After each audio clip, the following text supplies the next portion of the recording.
अस्सलामुअलैकुम नाजरीन। Podcast with Kumail में आपका खैर मकदम है। और आज का प्रोग्राम का टॉपिक है solution for happy married life in eyes of दीन। और इस टॉपिक पर आज रोशनी डालने के लिए हमारे साथ मौजूद हैं हुज्जतुल इस्लाम वल मुस्लिमीन अली जनाब मौलाना सैयद अली रज़ा रिज़वी साहब। और हम उनका खैर मकदम करते हैं जो कि तशरीफ़ लेके आए हैं यूके लंदन से। मौलाना आपका खैर मकदम है पॉडकास्ट विद कुमैल में, और हम आपके बहुत शुक्रगुजार हैं कि आप तशरीफ़ लेके आए।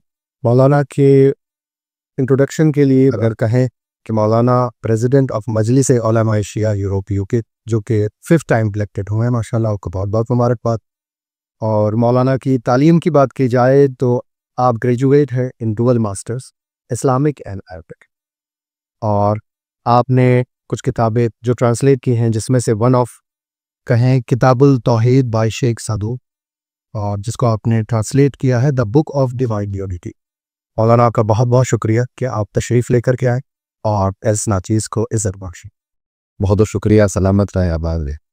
किबला, आज का जो टॉपिक है, आज का जो प्रोग्राम का टॉपिक है, उसका उन्वान है solution of happy married life in eyes of the, जिसके वक़ौल हमारे कुछ सवालात हैं जो कि हालात हाजरा है। आजकल माहौल है शादी होने के बाद, कुछ सवालात ऐसे हैं कि लड़की की तरफ से हैं और कुछ सवालात ऐसे हैं कि लड़के की तरफ से हैं।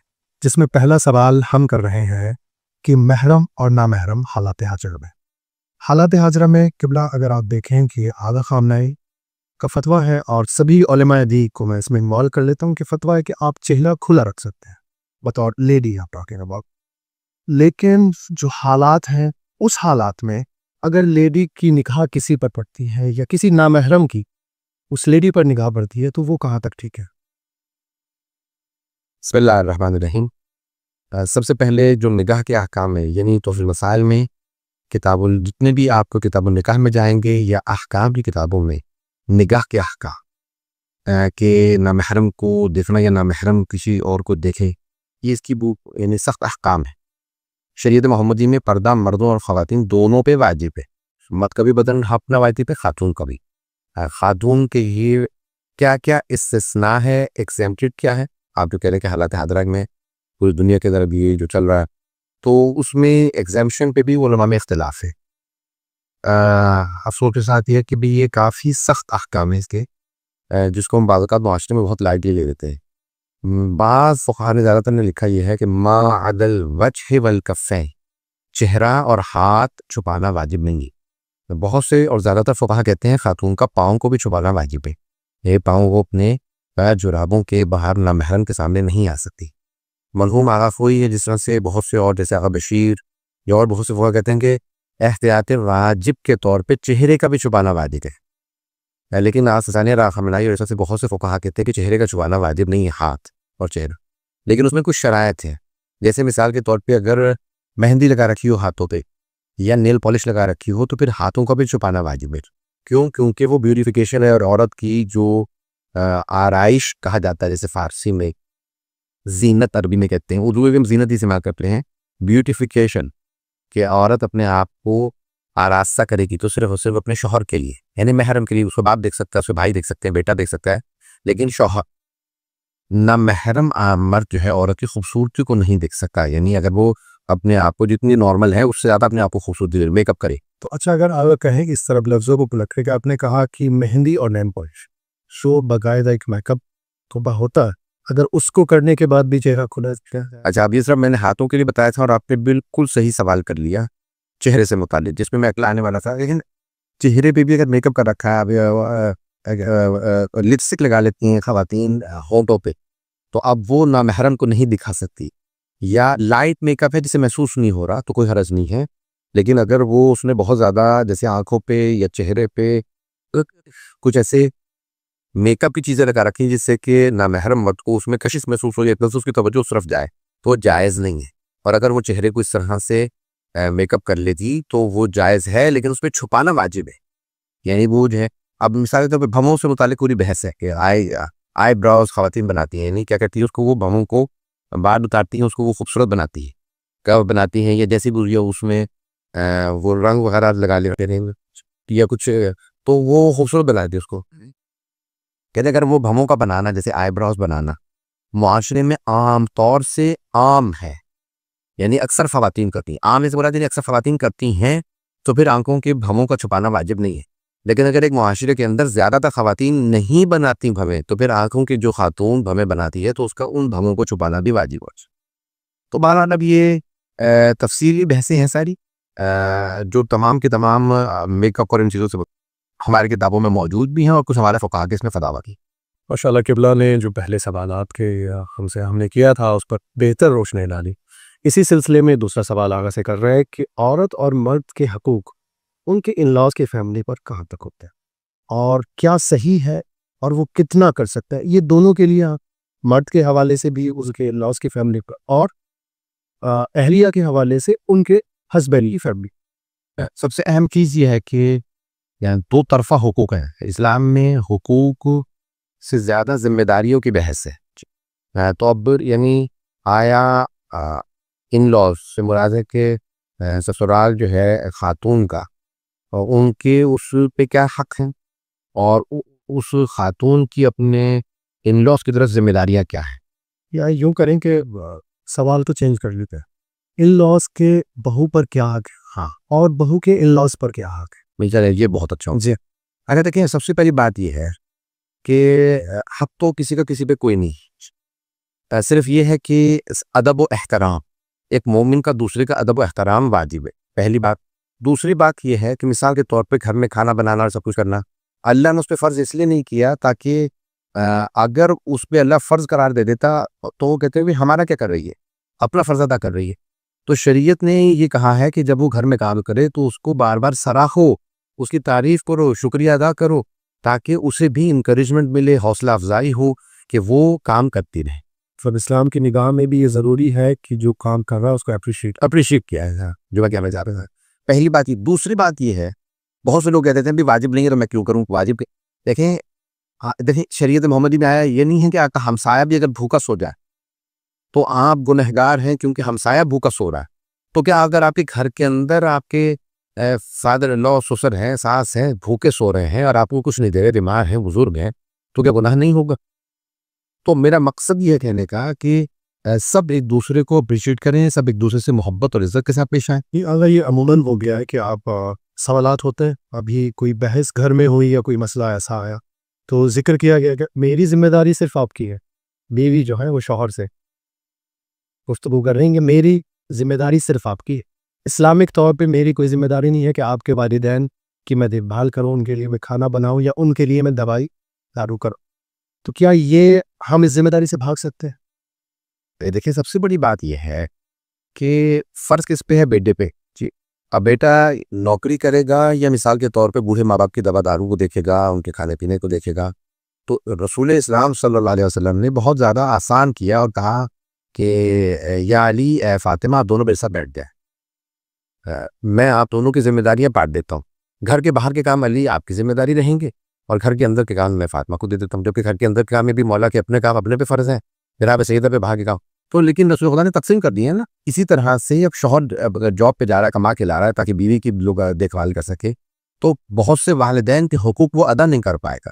तो अगर आप अपने शौहर का हाथ बटा देंगी तो आप भी सवाब में शरीक रहेंगे। तो इसलिए मेरी अपनी तमाम बहनों बेटियों से दरख्वास्त होगी कि ये ना सोचे कि ये शौहर का वाजिब है, मेरा तो है नहीं, तो वो नौकरी तो छोड़ नहीं सकता, तो इसलिए उसमें थोड़ा सा हाथ बटा दें। और ऐसे बहुत से काम हैं, मिसाल के तौर पे शौहर कह के भी ठीक है, सामने मुझ पर भी तो सिर्फ 2 ही जोड़े वाजिब हैं, उससे ज़्यादा लेके दिखा दो। अगर ज़बरदस्ती और ये कि भी मेरे पे इससे ज़्यादा फ़र्ज़ नहीं है, तो ये लड़ाई झगड़ने वाली बात नहीं है कि भी वो खातून कह के भी मुझे शौहर भी कहने लगे कि भी ठीक है तुम्हारे पे वाजिब नहीं, मेरे माँ बाप की खिदमत तो मेरे पे भी वाजिब नहीं है, तो मैं तुम्हें 2 ज़्यादा जोड़े लेके दूँ साल में 2 जोड़े वाजिब है, 2 जोड़े ले लूँगा। ये नहीं होना, रवैया बदले का और मुकाबलाबाजी नहीं होनी चाहिए। ये जो आज हमारे यहाँ मुआशरे में ना एक बदला और मुकाबला चल पड़ा है, मैं आपकी वसातत से जो बात पहुँचाना चाह रहा हूँ अपनी बहन बेटियों तक कि ये रवैया गलत है, बल्कि ये कोशिश करें कि मोहब्बत से, और अगर किसी के काम आ जाएगी तो उसका सवाब तो मिलेगा ही हमेशा। तो ये तो भैया मेरे बगैर इजाज़त के आप घर से बाहर नहीं जा सकते। मैं आपको उदाहरण दूंगा, मैंने ये सब देखा कि अगर तुम मेरे माँ बाप की दुआ नहीं करोगे तो फिर मेरे अपने माँ बाप से मैं मिलने की तुम्हें इजाज़त दे रहा क्योंकि तुम पे वाजिब है मेरी। ये बातें ना करें, इससे सिवाय झगड़े फसाद के और कुछ नहीं होता। ये बहसें जो आज हुकूक की बहसें शुरू हुई है ना, जिसमें मैं शुरू में इशारतन मैं कह रहा था, मैं भी दोबारा सराहतन कहूँगा, ये मगरबी दुनिया से शुरू हुई है जी। राइट्स की बहसें, दिस इज़ माई राइट, कि मेरा हक है, तो हुकूक के साथ साथ जिम्मेदारियों की बात करें और साथ साथ प्यार मोहब्बत की बात करें कि कोई बात नहीं, हाथ बटाने काम बटाने में सवाब ज्यादा है। तो ये तो अगर आप किसी काफिर और किसी गैर मुस्लिम के लिए को दवा दारू कर देंगे, खाना खिला देंगे, तो उसका भी सवाब है। जानवर तक को खाना खिलाने का, कुत्ता नजिसुल ऐन है, उसे भी अगर आप सड़क के ऊपर पड़ा हुआ है रोटी डाल देंगे, दूध पिला देंगे, अब बीमार हो गया, वह टांग टूट गई, कुत्ते की गाड़ी के नीचे आ गया, उसकी टांग ठीक करवा देंगे, उसका भी सवाब है, उसका भी असल है तो सवाब लिखा है। तो ये सास ससुर तो इंसान है, शौहर के वालिदैन हैं, वाजिबुल इत्ता है, उनका इज्जत एहतराम वाजिब है।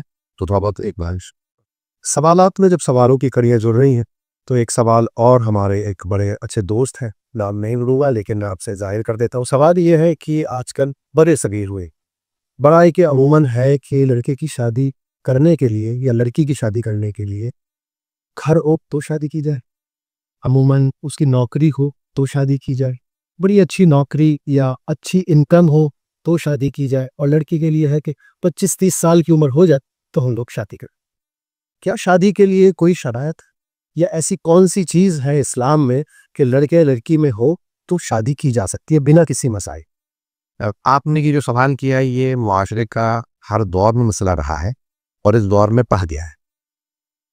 और ये सिर्फ बरसगीर का नहीं है, बल्कि इस वक्त मगरबी दुनिया में भी ये बहुत ज़्यादा मसला गंभीर हो चुका है जी।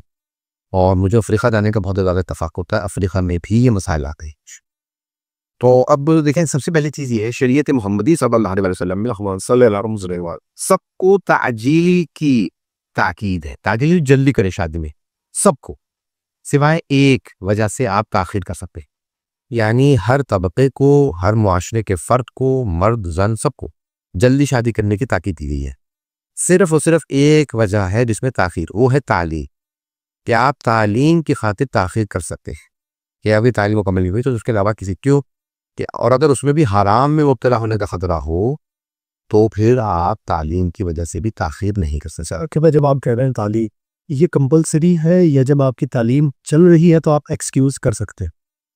नहीं, कंपल्सरी नहीं है, कंपलसरी नहीं, बल्कि यह है कि उसमें छूट है कि यानी तालीम की खातिर, मिसाल के तौर पर बहुत से लोग परदेश जाते हैं, बहुत से लोग तालीम में उनको बहुत ज़्यादा वक्त चाहिए होता है, और उसके अलावा ऐसे भी शादी जब हो जाती है तो इंसान तालीम को वक्त नहीं दे पाता। तो इसलिए ये कहा गया है, अब मैं उसकी अहादीस को नहीं पेश करूँगा क्योंकि बाज़ उसमें ऐसे अल्फाज हैं। तो बहरहाल अहादीस में आया है कि ताख़ीर कर सकते हैं तो सिर्फ उसे तालीम के खैर इल्म हासिल करने के लिए करें।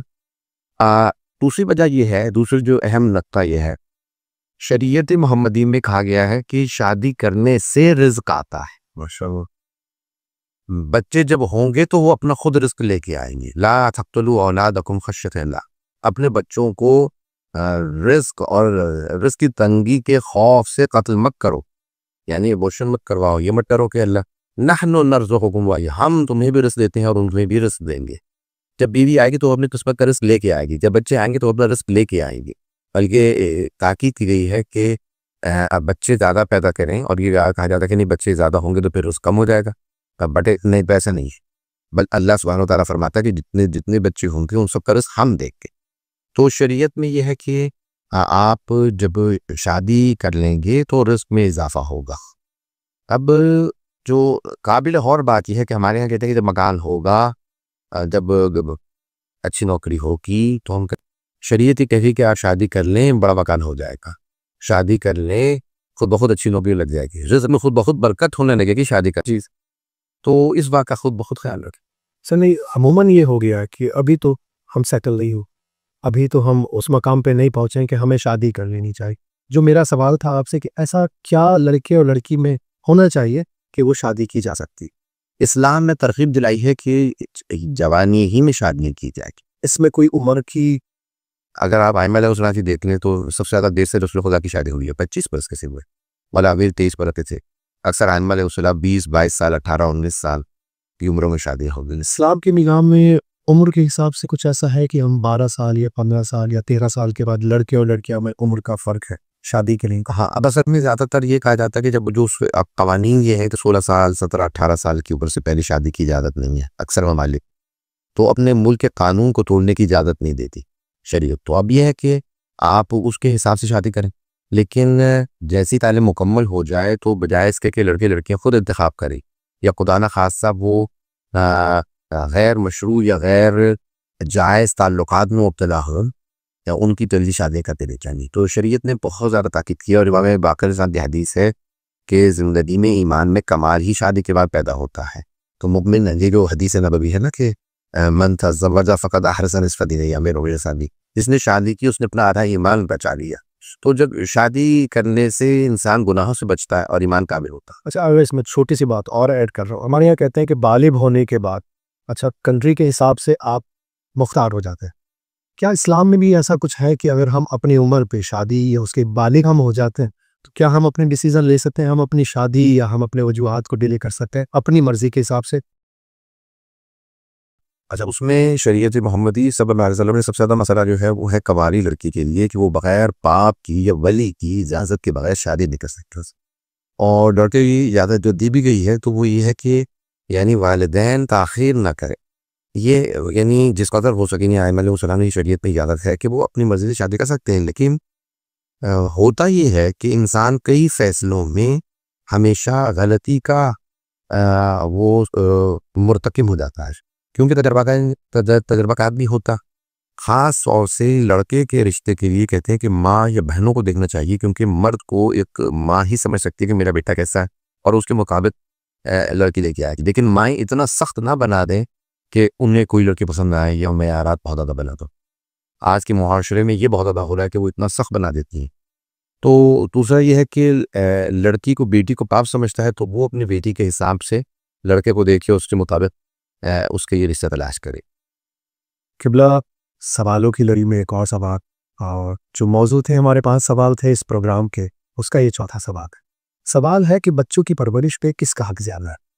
जब हम बात करते हैं परवरिश की तो वालिदा इसके लिए ज़्यादा इन्वॉल्वमेंट ज़रूरी है या वालिद भी इन्वॉल्व हो सकता है, जबकि वो ज़रिया माश है, यानी उनको जॉब के लिए बाहर भी जाना है और फिर वापस आना है, क्या उनके लिए भी ये कंपल्सरी है? जैसे अमूमन मैं अब नहीं दरिया, मैं सुबह ऑफिस के लिए निकला, शाम में वापस आया और थकान भी लाजमत है, चीज़ें भी लाजमत, मेरा इन्वॉल्वमेंट कंपल्सरी है कि मैं बच्चों की परवरिश में ध्यान, उनकी तालीम में मैं इन्वॉल्व हुई कि दिन भर में उन्होंने क्या किया, या ये ज़रूरी नहीं है वाइफ के लिए या अहलिया के लिए?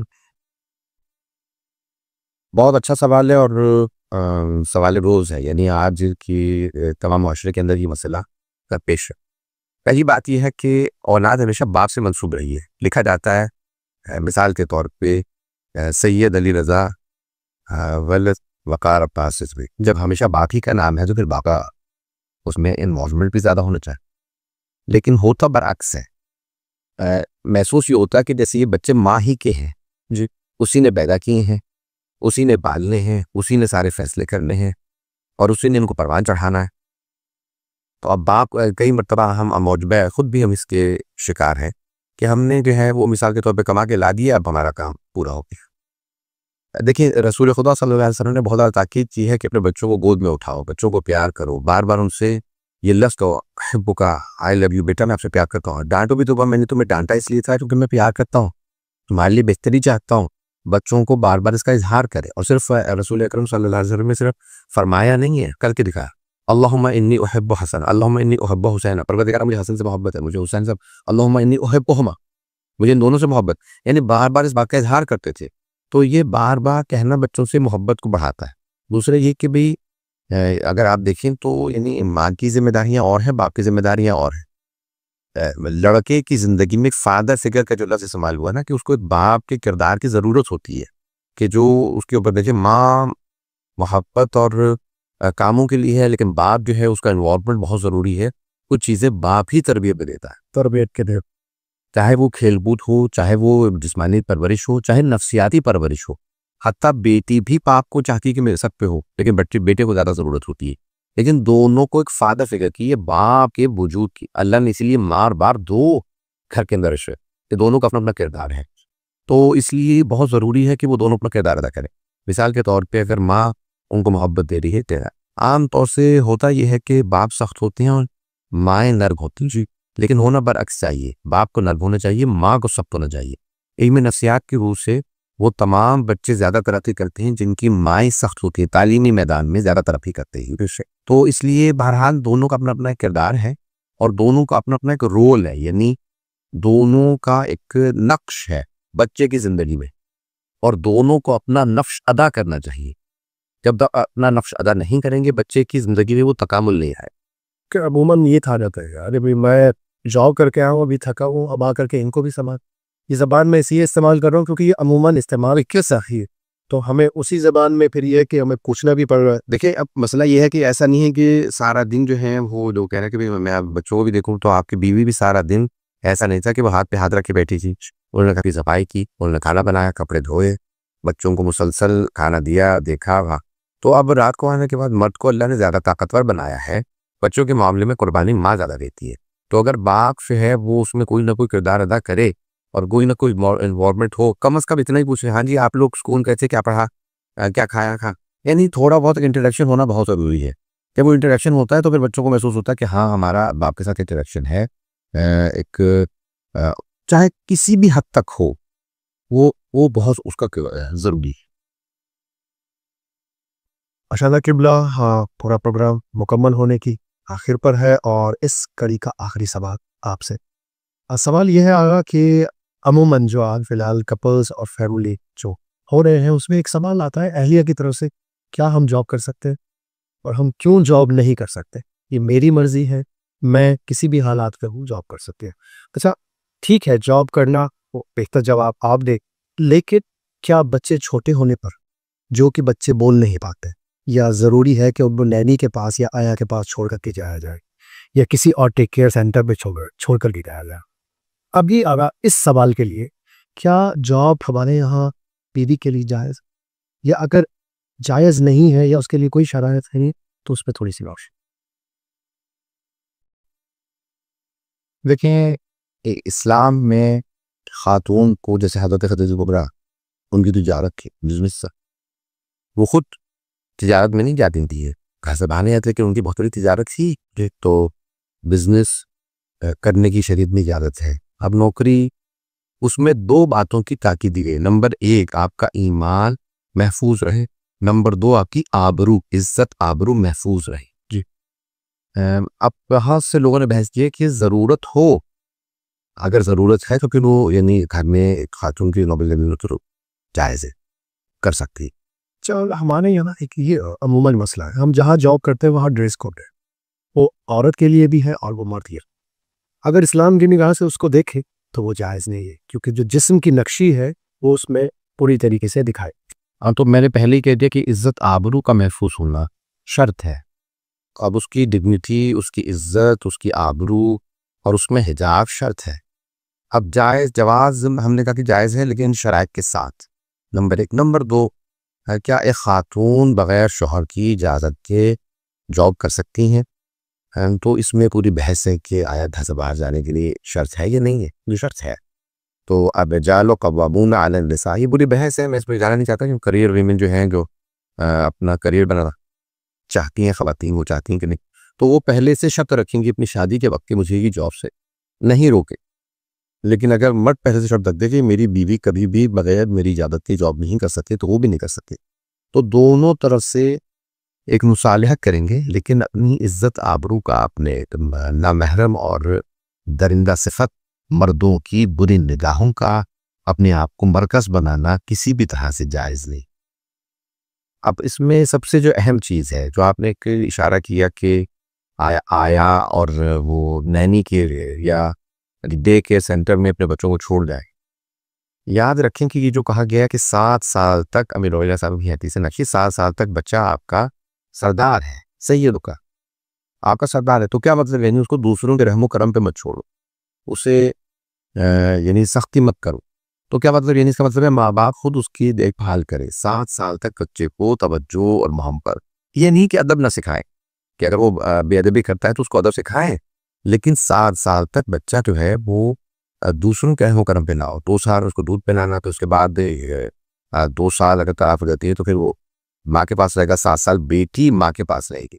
इसका मतलब है कि 7 साल तक उनकी ज़रूरियात माँ ही से वाबस्ता है, और 7 साल तक जो है वो माँ खुद उनको टाइम भी दे।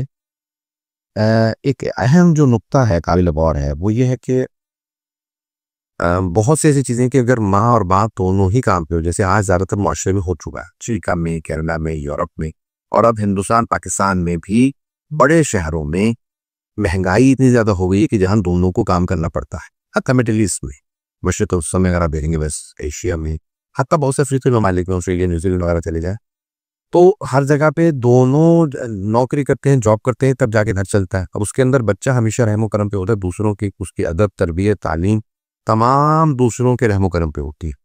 तो मैं दोबारा ताकीद करूंगा कि जब तक ज़रूरत ना हो तब तक माँ खुद बच्चे को जो तवज्जो देगी, वो नैनी या कोई घर में खादिमा आया वगैरह, वो उस तरह से उस बच्चे को पालने में, तरबियत करने में किरदार अदा नहीं कर सकती। अच्छा, अगर इसमें एक छोटा सा सवाल और ऐड कर देते हैं, माना कि अहलिया जॉब नहीं कर रहे हो, क्या मर्द पे वाजिब है कि वो अपनी माश से उसको महीने का उसके पर्सनल खर्चात के लिए खर्चा दे? अगर वो बच्चों की देखभाल के लिए चाहे तो मांग सकती है कि मुझे कुछ जेब खर्च दे दीजिए इसका, कि मैं अपने बच्चों की देखभाल। कि अपने पर्सनल खर्चा जो भी हो, मेकअप से रिलेटेड होगा, हालात हाजरात अगर मेकअप से रिलेटेड हो सकते हैं, उनके अपने पर्सनल परचेज के रिलेटेड हो सकते हैं, क्या वो मर्द पे वाजिब है? देखें, वाजिबात तो मुशख़्ख़स है, जो बताया गया कि गर्मियों के और सर्दियों के जोड़े ले डलेगा। इसी तरह से उसके जो यानी घर का खर्चा है, खाने पीने का, जो उसको कहा जाता है कि जो तकलीफ शरई है, या जिसको कहा जाता है कि जिम्मेदारी है बीवी की मर्द पे, वो उसकी रोज़मर्रा की ज़रूरियात की, उसके अलावा उस पर वाजिब नहीं है। लेकिन वो कह सकती है कि मैं अब आपके जो बच्चे आपसे मनसूख हैं, मैंने बच्चों को जाना, मैं इनको दूध पिलाया, कभी वो मिस किया, बच्चों को लुक आफ्टर करने का थोड़ा बहुत मैं खर्चा ले सकता। यानी इस तरह से वो ये नहीं कि बाकायदा जैसे डे केयर सेंटर के अखराजात देने पड़ते हैं, वो बीवी को कहे कि मुझे इसी तरह के अखराजात दीजिए, तो नहीं, बल्कि ये इस तरह से कि मुझे वो गिफ्ट की शक्ल में कुछ ऐसा पैसा दीजिए कि जो मैं अपने बच्चों की जो लुक आफ्टर कर रही हूँ, वो मैं जॉब नहीं कर रही हूँ का। लेकिन मेरी दोबारा दरख्वास्त ये है, ये उन हालात में होता है जहाँ पे एक शौहर अफोर्ड कर सकता हो, उसके लिए हालात बेहतर हो। तो आजकल जिन हालात से महंगाई और सख्ती के हालात में हैं, मियाँ बीवी एक गाड़ी के दो पहिए हैं। जब तक वो दोनों खुद इस गाड़ी को चलाएंगे नहीं, एक पहिया गाड़ी को नहीं चला सकते। तो दोनों पहिए जब एक में ब्रेक लगी हो, दूसरा में हरकत में हो, तो मैं नीचे तो नहीं सकता। तो इसलिए ज़रूरी है कि दोनों हरकत में रहें, घर को चलाने में दोनों मदद करें, और बच्चों की तरबियत ऐसी करें कि आइंदा आने वाले मुआशरे में आप एक ऐसे बच्चे दुनिया को दे के जाएं जो आइंदा आने वाले बच्चों के अच्छे माँ बाप बन सके। ऐसा ना हो कि आप ऐसे बच्चों को छोड़ के जाएं कि आने वाले बच्चों को बुरे ही माँ बाप जी। तो बच्चों की तरबियत में सबसे बड़ा जो किरदार है वो माँ का है, उसके बाद जो किरदार है वो भी माँ का है, उसके बाद जो किरदार है वो भी माँ का है, फिर जो किरदार है वो बाप का है, और फिर जो है वो दीगर जो घर के बड़े हैं, जैसे दादा दादी, नाना नानी, मामी मामू, फुप्पी, खाला, चचा वगैरह, और फिर बड़े बहन भाई। तो जो किरदार माँ और फिर उसके बाद बाप का, ये सबसे बड़ा नक्श। माशाल्लाह, अगर आपसे 5 साल के और 5 सवाल के जो है वो कंप्लीटली सेटिस्फेक्टेड जवाब हमें मिले, माशाल्लाह, मौला आपको सलामत रखे। अगर जो हालात हाजिर है उस पे, किस मौजू पे आपसे कुछ चंद अल्फाज और एक मैसेज, एक अपनी कौम के लिए। टॉपिक था solution for happily married life in eyes of the. इसमें देखिए, दीन की निगाह में जो हैप्पीली मैरिड लाइफ है, यानी जिसमें दोनों में भी खुश हो, तो उसमें जब खुश होंगे तो फिर खुशी होगी, और उसमें सबसे पहला जो मियाँ बीवी के लिए है वो है मुस्कुरा। आप हमेशा मुस्कुरा के बात करें, जब आंखें चढ़ी हुई हों, भवें चढ़ी हुई हों ऊंची आवाज़ से, और ज़बान अल्फाज वो नश्तर ना हो, बल्कि वो अल्फाज जो हैं वो प्यार मोहब्बत से अदा करें। तो पहला उसूल ये है कि मोहब्बत से बात करें, धीमी आवाज़ में बात करें, मुस्कुरा के बात करें। नंबर 2, बात ज़रूर करें, एक दूसरे को अवॉइड नहीं करें, ये नहीं हो कि एक दूसरे से बात नहीं करें। नंबर 3, जब भी एक दूसरे के दर्द व तकलीफ़ को महसूस करने की कोशिश करें। मैं पहला उसूल बता दूँ अपने तमाम के तमाम सामईन नाज़रीन को। मर्द जब कहता है कि मैं बात नहीं करना चाहता, तो वो यही कह रहा होता है कि मैं बात नहीं करना चाह रहा इस मौजू पे, मुझे बार बार मत पूछो। और जब खातून कहती है कि भाई, जब पूछता है कि भाई साहब के तौर पे क्या बात है, मूड सही नहीं है, तो कहती है मैं बातें करना चाह रही। तो खातून जब ये कहती है तो वो कहना चाह रही होती है कि नहीं, मैं फ़ौरन नहीं बताऊंगी, 2-3 दफ़ा पूछे। तो दोनों का सोचने का और जो नफ्सियात है वो अलग है। खातून चाहती है कि मर्द उसको इंसिस्ट करे और मर्द चाहता है कि मुझे इंसिस्ट ना किया जाए। तो अगर एक दूसरे की नफ्सियात समझें खातून, और चौथा जो उसूल है अच्छी और खुश शादी का, शौहर कभी भी उसको कोई बात, उसका मुकाबला ना करे, फलां की बीवी तो ऐसी नहीं थी, फलां की बीवी तो, या जब उसका तकाबुल करते हैं, उसको ताना देते हैं, तो उसको बहुत शदीद बुरा महसूस होता है। पांचवा, क्योंकि आपके 5 सवाल किए थे, मैं भी 5 उसूल दे रहा हूँ कि शादी में किसी भी फैसले से पहले सब्र और तहम्मुल से फैसला करें। जो फैसला भी सब्र और तहम्मुल से होता है वो शादी को खुश और उसकी हैप्पीनेस का सबब बनता है, और जिस फैसले में जल्दबाजी होती है वो उसमें नुकसानात और एक दूसरे से दूरी का सबब करता सामीन, ये थे मौलाना सैयद अली रज़ा रिज़वी साहब, जो कि हमारी दरख्वास्त पर तशरीफ़ लेके आए थे। हम उनके शुक्रगुज़ार हैं।